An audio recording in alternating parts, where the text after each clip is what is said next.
Hello and welcome, I'm Ellie Richardson and you're watching the World Report on NewsX World. Let's take a look at some of the top headlines of this hour. Iran has not agreed to all the red lines set out by US President Donald Trump for a diplomatic solution. Vice President J.D. Vance said after talks in Geneva, Vance appeared to indicate that the United States was still interested in diplomacy after Trump threatened forces if Iran's clerical state does not agree on key concerns, starting with its nuclear program. Ukrainian and Russian negotiators are resuming a second round of peace talks in Geneva today, as US envoy Steve Witkoff said that talks had brought about meaningful progress in the Washington-led drive to end Europe's biggest war since World War II.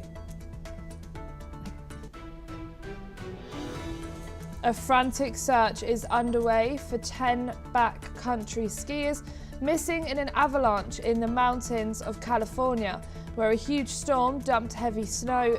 Officials say a group of 16 people, 4 guides and 12 clients were caught up in the avalanche.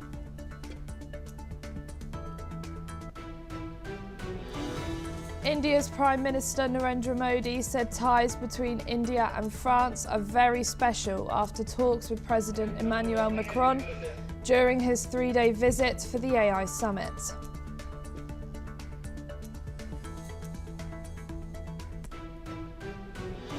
Armed group Hezbollah rejected the Lebanese government's decision to grant the army at least 4 months to advance the second phase of a nationwide disarmament plan, saying it would not accept what it sees as a move serving Israel.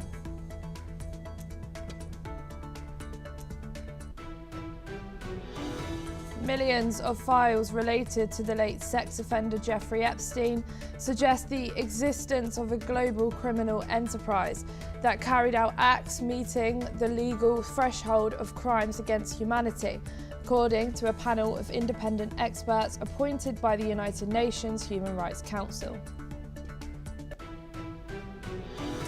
The Vatican will not participate in US President Donald Trump's Board of Peace initiative. Cardinal Pietro Parolin, the Vatican's top diplomatic official, said, while adding that efforts to handle crisis situations should be managed by the United Nations. Pope Leo, the first US Pope and critic of some of Trump's policies, was invited to join the board in January. California Attorney General Rob Bonta is building an artificial intelligence accountability program as his office probes Elon Musk's XAI over the generation of non-consensual sexually explicit images. Bonta moved quickly last month to send a cease and desist letter to XAI as regulators globally investigated the company.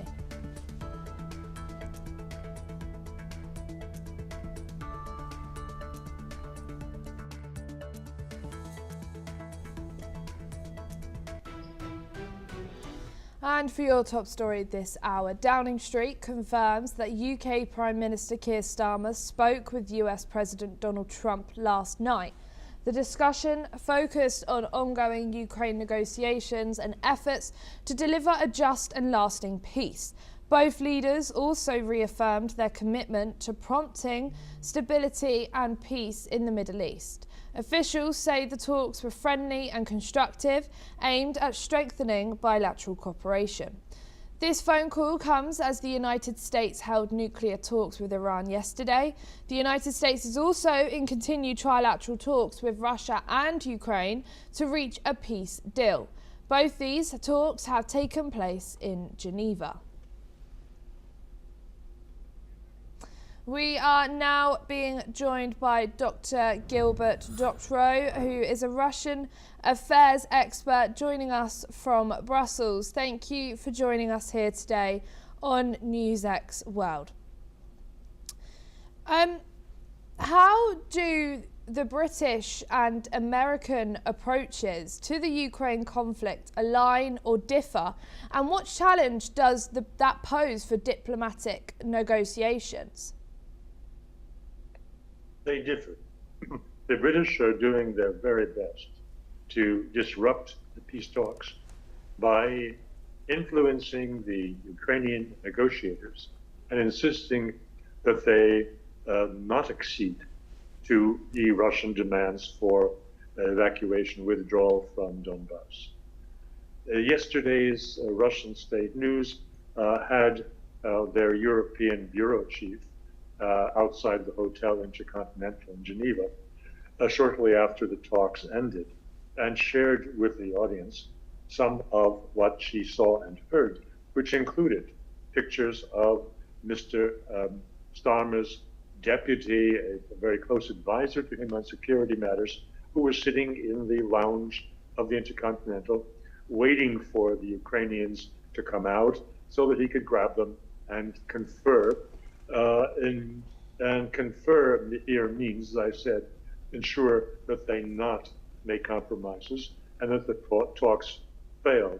Therefore, your commentary about the friendly nature of the conversation between Donald Trump and Keir Starmer last night is showing the public face, which is amity, we're all in this together, when behind that reality is the two sides are pulling in opposite directions. The Americans in one way, the British in the other. Mm. And in what ways could these high-level dialogues influence ongoing peace talks with Russia?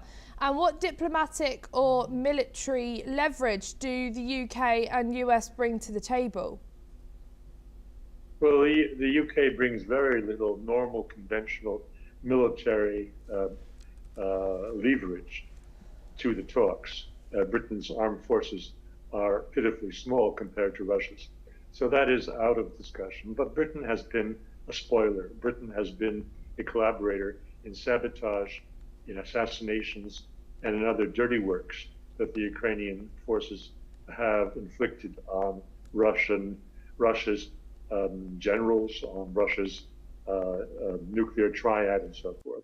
So the British role has been significant, even if its own military forces have not been committed to this war.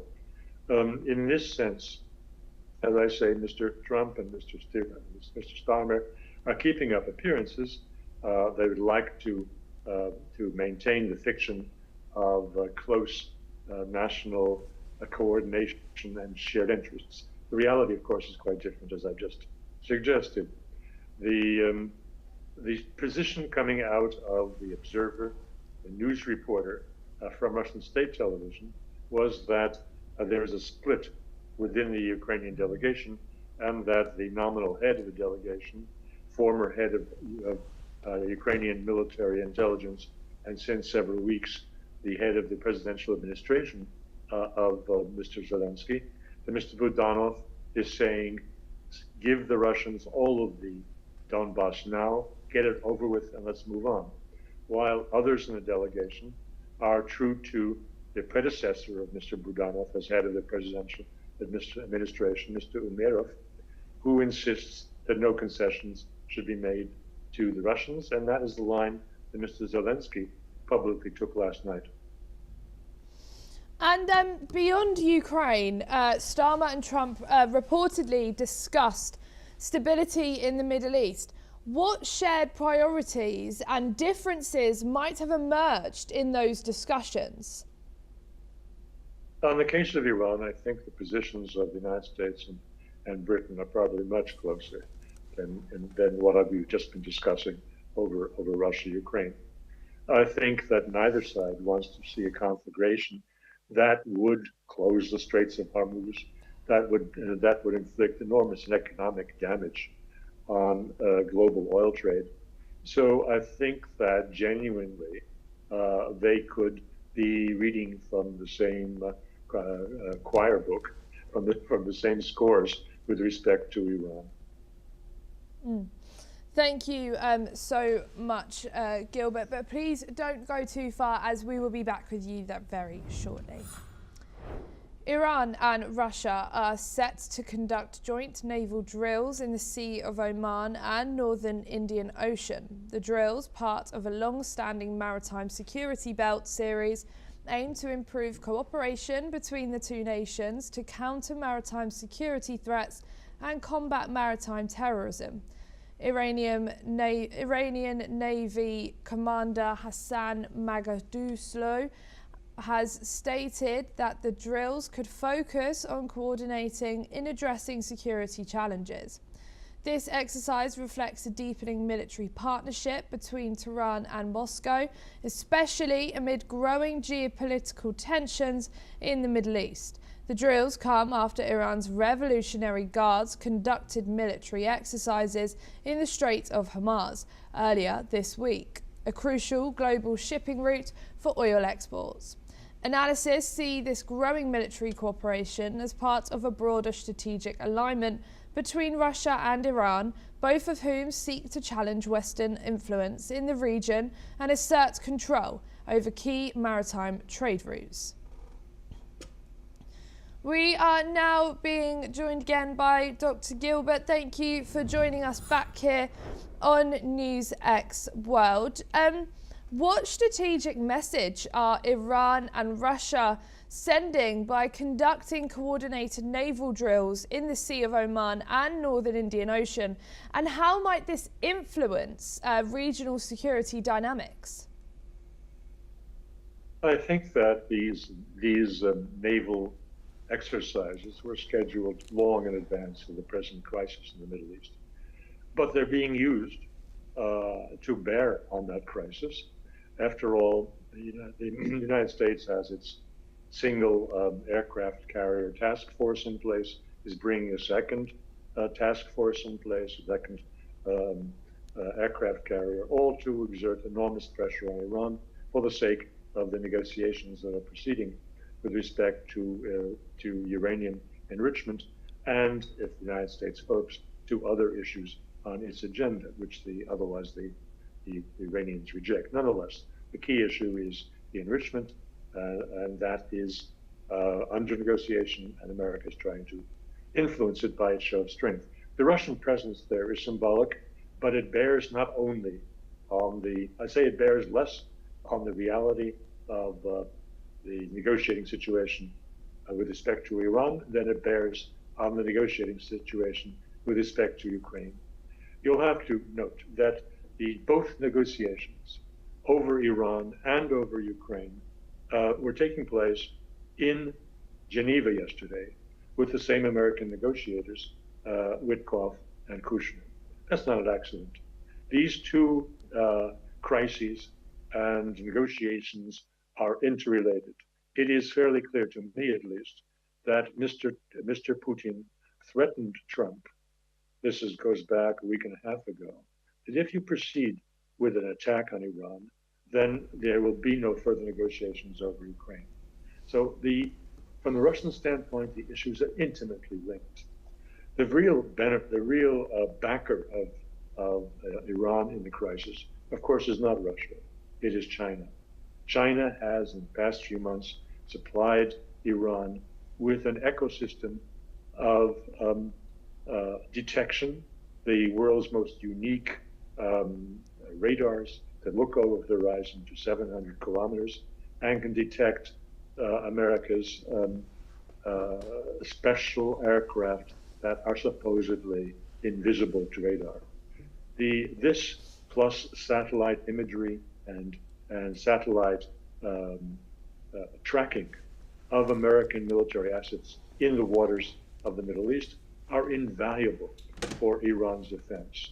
But China has a much bigger interest in Iran staying whole and safe than Russia does.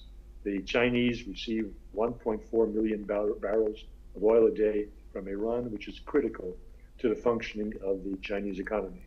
Therefore, it is understandable that the Chinese have put up much more military support for Iran than Russia has. And how do these joint naval exercises reflect broader trends in military cooperation between Moscow and Tehran? And what implications might this have for global power balances? Also, could this be involving China and other regional actors?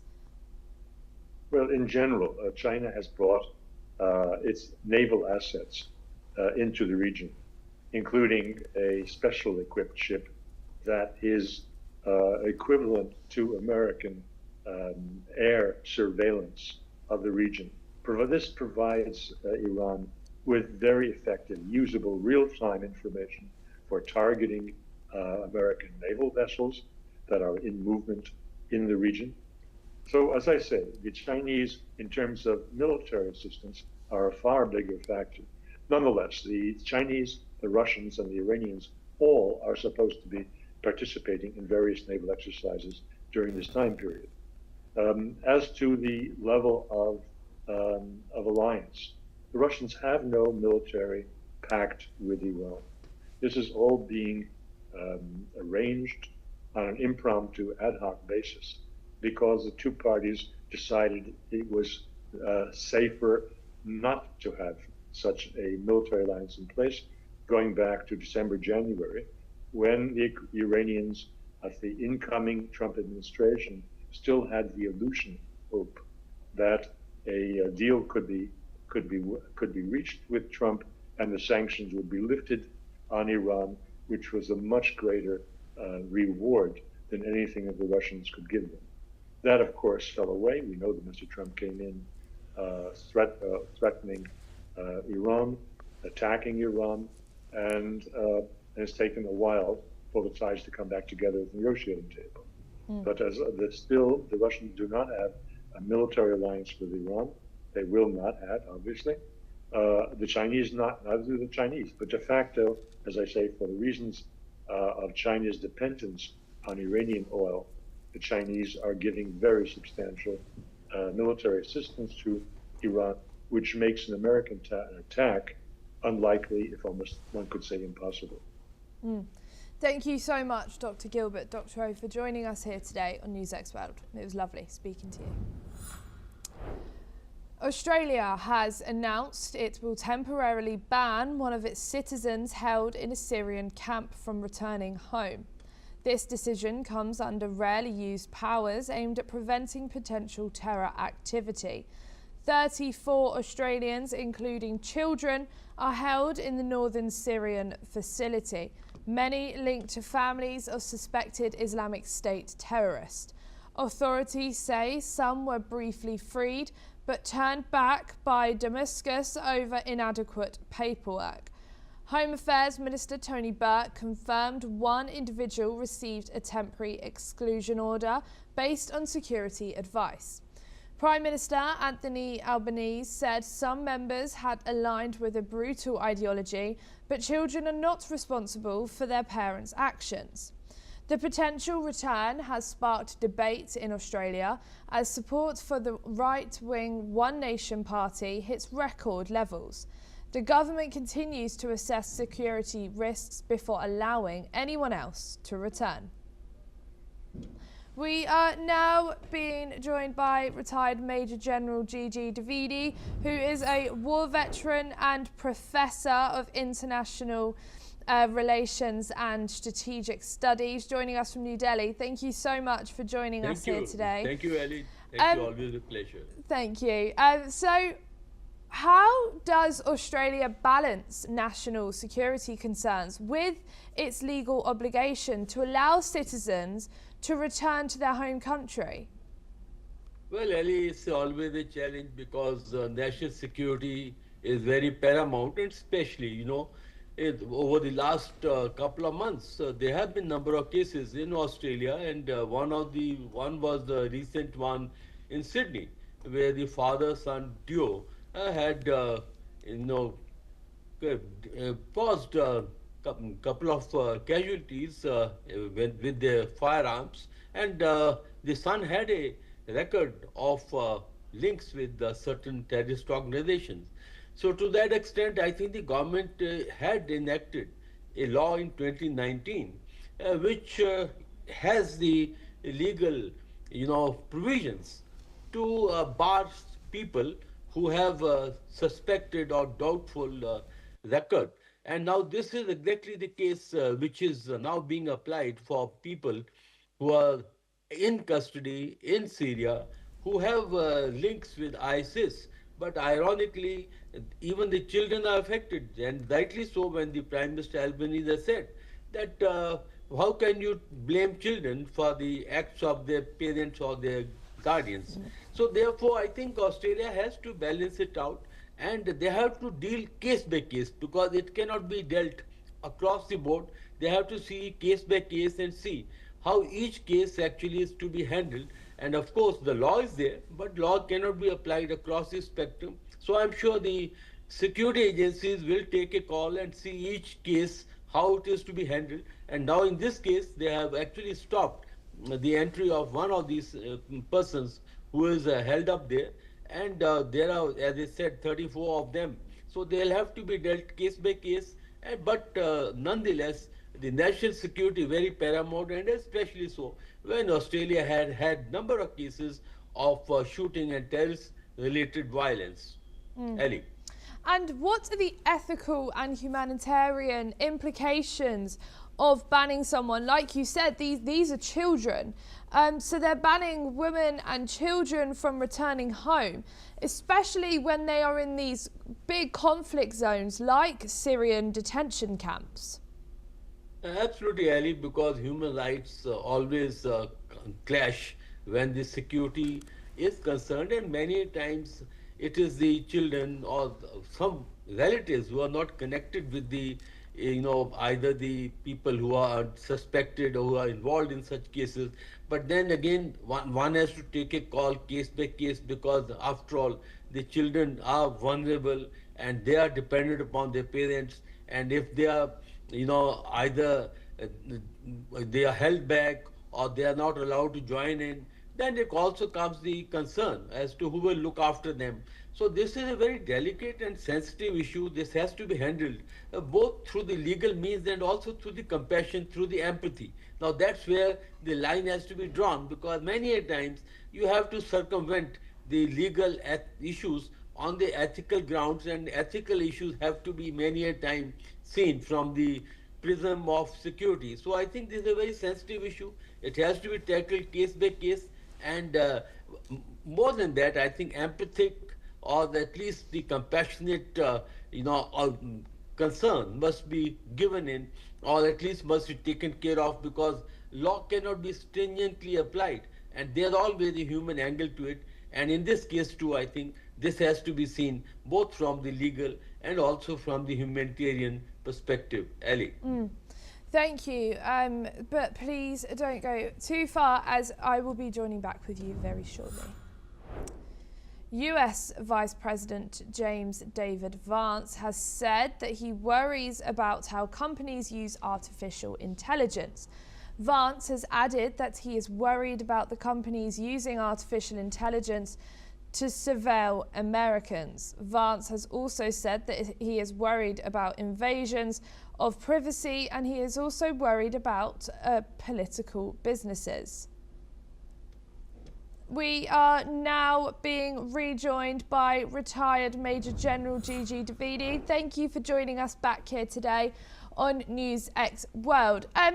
What role should regulation play in controlling how companies use AI for data collection, trafficking and surveillance? And what are the risks of over-regulation versus under-regulation? Well, Ali, I think usually one sees the concerns of Vice President Vance. They are well founded, because today companies are using artificial intelligence extensively to carry out their functioning, and this also brings along the risk of surveillance on the Americans, both as far as the organization are concerned, as well also the individual. I can give you certain cases in point, like Palantir technology. It provides information using AI to the agency like FBI, ICE, or even the Department of Defense, or let's say the flock safety. Now they have a network where they provide information on the license number plate through the cameras which use the AI, or you can take Amazon Ring, which are connected for these. AI is connected with the residences, they have the cameras installed, and where they give real-time information to the police and the criminal handling centers. So the point is that AI is being used extensively, and the data is available with the companies. Now this comes a ethical issue, and not only that, even the companies like uh, Walmart or Starbucks, they use AI startups to keep a watch or at least do surveillance on their employees and their communication. So the point is that I think there have to be rules and regulations which, at one hand, ensure that the security of the nation is not compromised. At the same time, you have to balance it out that the privacy of the citizens of the organization is again handled or not compromised with these security agencies or by using AI. So it's again a very catch-22 situation where at one hand you have to ensure the security of your organization, of your country, and at the same time you have to also ensure that the privacy of the citizens or certain organization is not compromised. So therefore laws have to be brought in which actually take care of both the dimensions. Ali. Thank you so much, Gigi Davidi, for joining us here today on NewsX World. It was a pleasure speaking with you. Kenya and the United States will resume negotiations next week in Washington, aimed at reaching a bilateral trade deal, according to Kenyan Trade Minister Lee King-Anjui. King-Anjui said the talks will run from Monday through to Thursday, with 1 or 2 additional meetings expected after that to finalise deliberations. The East African nation exported about $737 million worth of goods to the United States in 2024, accounting for around 10% of its total exports. Kenya and Washington first began the process in 2020 during the first term of US President Donald Trump, with talks held last August to protect market access. Negotiations were later expanded under former President Joe Biden to address non-tariff barriers, but were left unfinished before Trump returned to office.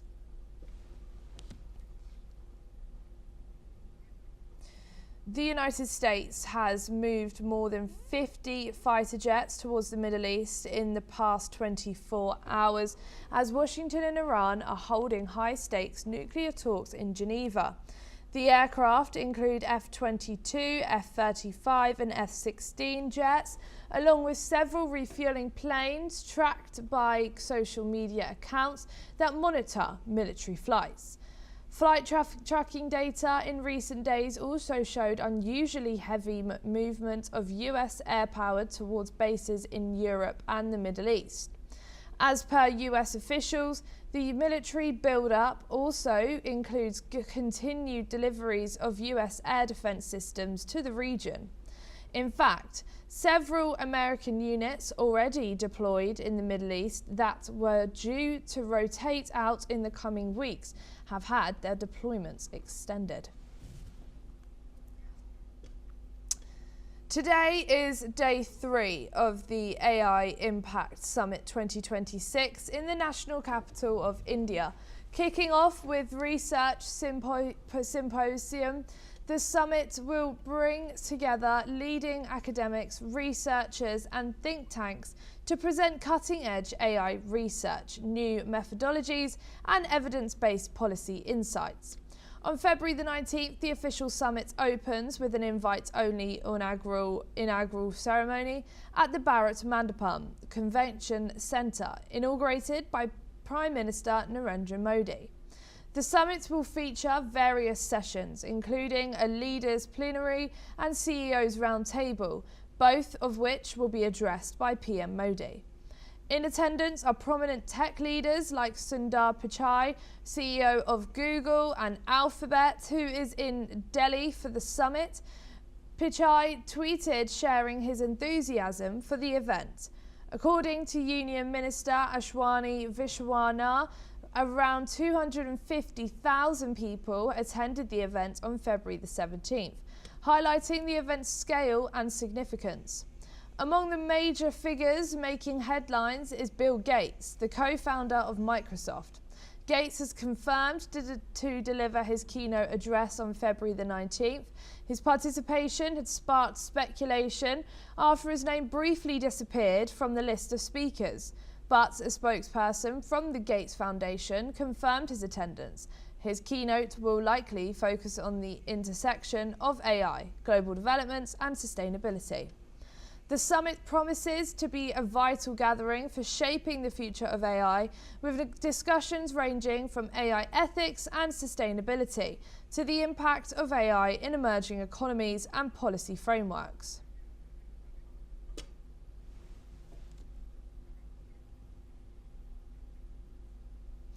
Now, our correspondent Arzu Seth, who is intensively covering the AI Impact Summit at the Bharat Mandapam, has spoken to Vice Minister of Foreign Affairs of Lithuania, Mr. Tarimas Valis. Let's cut across.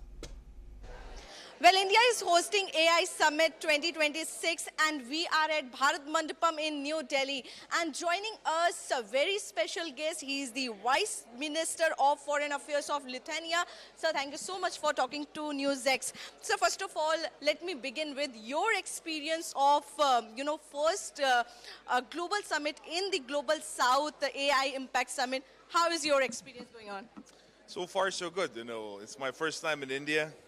So I'm very excited to be here. I think that this topic is very important that we're discussing today. Everybody, has been touched by AI, in everyday's routine, for like more and more. It's just very important to have a proper understanding about like potential risks, potential opportunities, and how can we manage, and make the whole phenomenon, as useful as is possible for the society. Also, Lithuania is known for its strength in fintech and digital public infrastructure. So how do you see the collaboration between India and Lithuania in AI-driven financial ecosystem? Of course, we have different, market players that show interest in Lithuanian, infrastructure and priorities, for fintech. We're getting more and more interest, for multiple international market players, and obviously India is the biggest, country on earth, by population. Obviously, they have, a lot of, things to offer, and we believe we can get more and more like interest from India into our fintech, sector. So when we talk about the Western countries, they mainly focus on gaming, use of AI in gaming and other things. But when it comes to Prime Minister Narendra Modi's approach, he talks about AI for healthcare, AI for welfare of the people. AI should reach to every person till the last person. So how did you see that approach of Prime Minister Narendra Modi? I think it's a very, very like promising and right approach, because the more we involve different AI solutions into our overall areas, including healthcare and other that you mentioned before, we can eliminate like human error, and we can allocate more and more of creativity potential of humans into other areas. So instead of like doing some kind of technical activities, we can use the AI in order to have more opportunities for human like creativity, instead of just having some technical activities. Minister, as we talk, the European Union has taken lead in AI Act. So how did you see the, India's approach to AI regulations? Well, obviously, we must be responsible regarding AI. We all understand that, something that emerges without like restrictions, it might have like negative, circumstances. And obviously, EU regulation, is sometimes maybe it's too strict. Sometimes we need more like flexibility if you want to be competitive in global terms. But obviously, it's about like making sure that there will not be as many negative circumstances with the whole phenomenon. So overall efforts from India's side in order to follow what the EU is doing, it just opens more opportunities for Indian marketplace in EU markets. So I think it's impossible to do other way, or like just ignore this kind of trend. Also, Minister, how important is trusted technology supply chain between India and Lithuania? Of course, it's important, because if you can't trust, your the whole supply chain, elements, it's challenging, to build trust, on behalf of the consumers, so like everything matters. It's just a part of sustainable, approach. Yeah. And also, if you talk about the technology supply chain, as far as the That's also a part of the same approach. Being sustainable is also one of the parameters of becoming more competitive nowadays, because consumers always thinks about it. Also, if we see, most of the stalls, exhibition, the participants have come from the global world. So how did you see India's representing themselves as the AI hub for AI? Of course, nowadays the world is just becoming, very small, You just, jump on a plane, you sleep 1 hour like myself, today, and you're here in India, Then, I think, it's a very international event, we have a lot of participants from other, areas, and this allows us to be updated about the latest trends, because, the world never sleeps, it's always coming with different, initiatives. So the more proactive we are, with sharing our knowledge, with sharing, multiple trends, the more efficient, the whole trend is, and it's more down to earth. Well, so finally, a big deal, a free trade deal happened with the EU and India, between EU and India. So how do you see, because it is being said the mother of all deal, so how it is going to benefit both the countries? I think both of the regions, will benefit, obviously, because we're talking about the biggest country in terms of consumers, and on the other side we're speaking about one of the largest, one of the most competitive areas in the world, and the more intensive cooperation we have, the more diversified expert areas we have, and then we cannot focus just on one area. It's always nice to have diversification for our experts and goods, so we believe that EU will have a lot of benefit from this, just like India will have also, more, trust on behalf of the EU market. So I think both sides will benefit. So my last question to you will be, what are your expectations from the AI Impact Summit 2026 that is happening right now, that is going on right now in New Delhi, and also, how, Lithuania and India is going to work together in the future for the AI innovations? I think we have multiple scenarios and potential in this direction. Obviously, the more we explain what we're doing in the AI area, and in general in digital solutions, Indian side could understand what things could be learned from us and incorporated in your case. And obviously, since you have also leading positions in different tech sectors, it's possible to use the best practices and incorporate in our case. I think I see both sides potential for synergies. Thank you so much, Minister, for talking to NewsX. So there you heard the Vice Minister of Foreign Affairs from Lithuania, and he talked about several aspects and how important the AI Impact Summit 2026 is, and how is his experience of being first time in India. I'm Arzu Said with video journalist Setu for NewsX in Delhi. That's all we have time for. Keep watching NewsX World for more news updates from around the world.